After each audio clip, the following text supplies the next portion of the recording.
Huyu anaitwa Dimitar Patev ambaye Simba wamemtangaza rasmi kuwa ndiye meneja mkuu wa klabu ya soka ya Simba.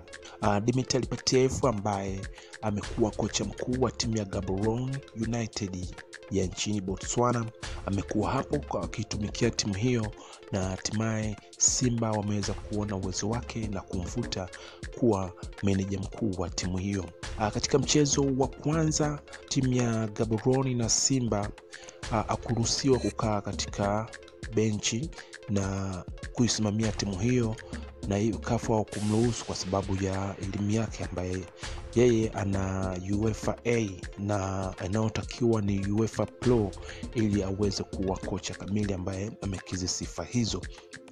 Na katika mchezo wa pili wa marudiano kati ya Simba na Gaborone, timu ya Gaborone waliweza kumsajili kama meneja. Kwa hiyo na Simba wameweza kupita nayo hivyo mwajili kama meneja wa timu ya Simba.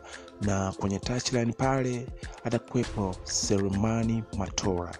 Na hivyo ndivyo ilivyo baada ya mitandaoni kuzagaa taarifa kuhusiana na nani ni kocha mkuu wa timu ya Simba, na kwa sababu Simba ameshamtangaza kuwa meneja wa timu hiyo. Kwa hiyo iko hivyo, huyu ana UEFA A, kocha anayeruhusiwa kusimama kama kocha mkuu anatakiwa awe na UEFA Pro katika mechi hizo za kimataifa. Kwa hiyo iko hivyo.